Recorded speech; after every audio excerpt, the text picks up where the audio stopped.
Hello and welcome back to the Pink Floyd album saga. Number 2. Top 2, and again, Pink Floyd shirt.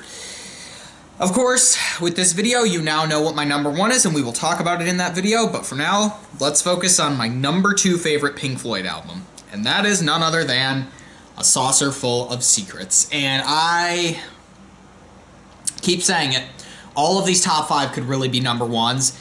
This one and my number 1, which obviously you guys know now, I had a hard time picking. This really could have been my number 1.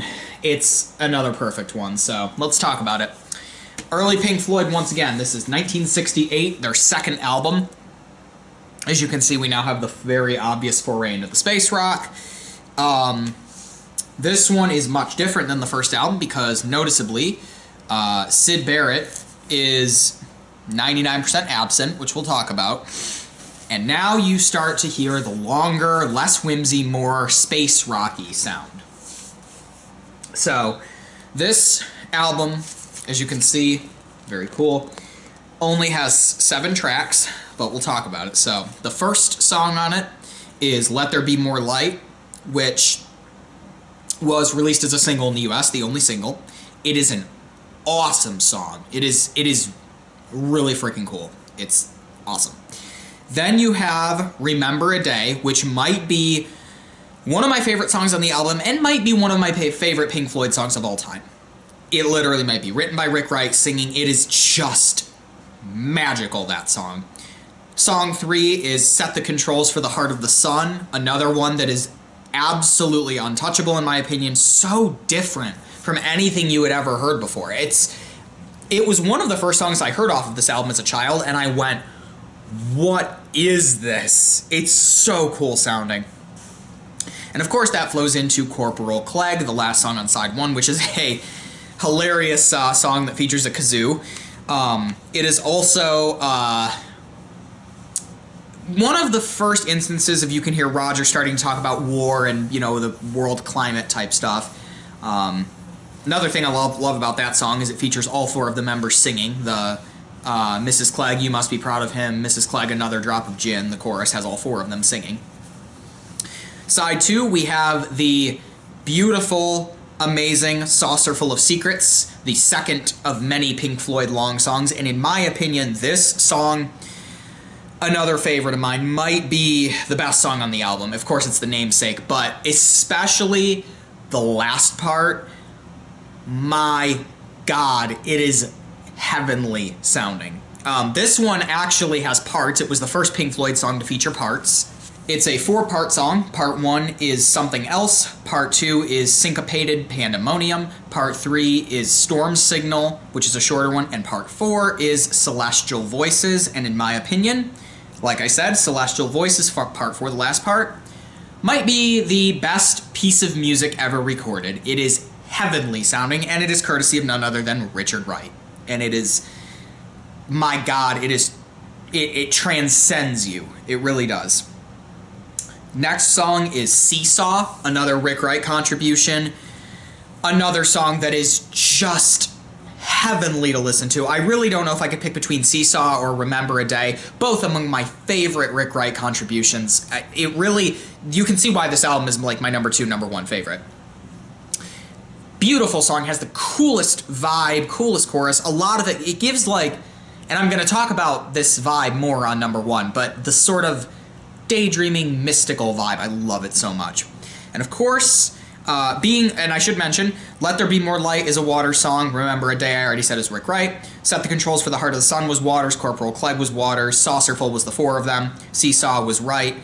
And then you have track 7, Jug Band Blues, written by none other than Syd Barrett. Syd Barrett may not have been in the band anymore when this album was released, but his influence haunts this album. The song Set the Controls for the Heart of the Sun, believe it or not, is the only song ever recorded by Pink Floyd that actually features all 5 of the members playing portions of it together. It's not credited to Syd Barrett, and it's not when it's performed live, but that song in the studio had all 5 of them, and it is the only one. Jug Band Blues is the probably saddest goodbye song I have ever heard. It's a very short song. It's about 3 minutes, very Syd Barrett-like, written by and sung by Barrett, which is crazy that you end Seesaw, and then all of a sudden you hear Barrett, it's awfully considerate. It's wacky and crazy. The song is basically Syd Barrett's swan song. It's the last writing credit he ever got, and it's the last time you really hear his influence. And if there is one song that really sums up Syd Barrett's writing, I honestly think it's that one, and it's not even on Piper. The lyrics in that song are extremely depressing and sad. It is very shocking and creepy how self-aware Syd Barrett was that he was being phased out. There's actually a video being recorded, or a video that was recorded in late 67 of the band playing that song, and just looking at Barrett is horrible. He's like standing there like this, it's awfully considerate. Like, it's sad. I will read you some of the lyrics here because I just want you to get a scope for it. I'm just going to read you the lyrics because it's relatively less lyrics, but just take a listen to this and you'll see what I mean by he's very self-aware. It's awfully considerate for you to think of me here, and I'm most obliged to you for making it clear that I'm not here. I never knew the moon could be so big, I never knew the moon could be so blue, and I'm grateful that you threw away my old shoes and brought me here instead dressed in red. And I'm wondering who could be writing this song. I don't care if the sun don't shine, and I don't care if nothing is mine, and I don't care if I'm nervous with you. I'll do my loving in the winter. And then, of course, the last part of the song is, and the sea isn't green, and I love the queen, and what exactly is a dream, and what exactly is a joke? And that's it. That's the end of the song and the end of the album. And it is heartbreaking that not only is that song, did it come to light, you know, but it is just heartbreaking listening to. And it is a wacky, crazy song. It features some of the orchestra vibes, kind of like you heard on Atom Heart Mother. It's really sad. It is a really sad song, and it's a really sad way to end the album, but it complements the album so well because this, you gotta remember, and yeah, don't pay attention to the cover, this was cheap. You have to remember that this was only their second album. The only music you had to go off of was Piper.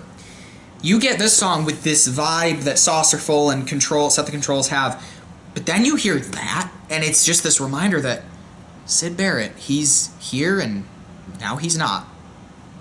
Of course, this being the first album with Gilmour, you start to hear more of the Gilmour sound, but a lot of these songs were written with Syd, not with Syd, but they were written they're older than the album. These weren't written for the album, especially like Jug Band Blues, obviously. And, you know, Remember a Day, Seesaw, all the Rick Wright stuff, but oh boy, I cannot think of a negative thing to say about this album. And if you really want to know why I love this album more than Piper, which is a really hard thing to say, if I have to give this album one advantage, it is one thing, and that is that this album is a perfect hybrid mix of Barrett and Gilmour. It is still a little whimsy, it still has a little bit of the sort of playful characteristics of Barrett, but it is more heavy and spacey and soundy and a little more quiet and a little more stretched out, some of the songs.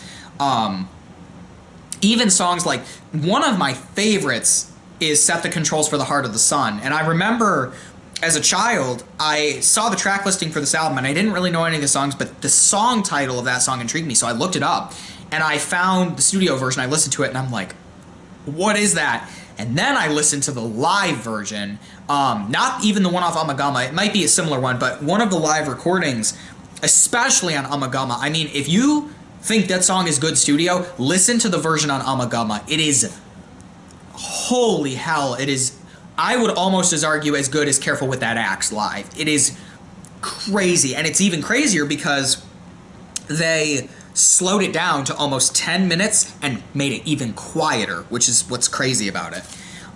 Lyrics on that song are amazing too. It's a wonderful song. But this album as a whole, I can't think of a single bad thing to say about it. And I really, when people talk about, you know, how good Dark Side is, which don't get me wrong, Dark Side is a great album. When people talk about how good Animals is, The Wall, even like Metal and Wish You Were Here, I point them to this. This started that. Yes, Amagama progressed it. Yes, Moore progressed it. But the original incarnations of the long songs are right here. And that is why I love it so much. Wow. I was listening to this album literally earlier today in the car. I had the CD, and I was listening to Remember a Day, and I'm thinking, my God, Rick Wright was a good singer. Rick Wright should have sung more. He is like the unsung hero of that band. He really is. So is Nick Mason. But, you know, Gilmour and Waters get all the attention. So I think that's going to wrap it up for A Saucerful of Secrets.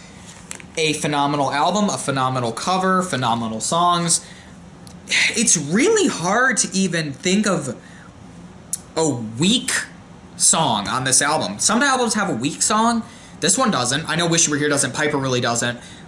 I used to kind of think that Corporal Clegg was the weak song, but it's really not. Corporal Clegg and Let There Be More Light, which are both kind of probably my least favorites on the album, but that's not saying I don't like them. But I would listen to Remember a Day and Set the Controls before I listen to Corporal Clegg and Let There Be More Light. But, oh my God, it's so hard to pick. And it was really hard for me to pick this or my number one, which obviously you guys are seeing. So, I honestly think this could be equal for my number one. All of those freaking, you know, my top fives could be, but oh my God, this album is so good. I think that's going to wrap it up. I've said everything I want to say. Thank you all for watching. As always, subscribe, like, and I will see you in number one, where we talk about Obscured by Clouds, because that's what it is, and I'm going to explain myself. Bye-bye.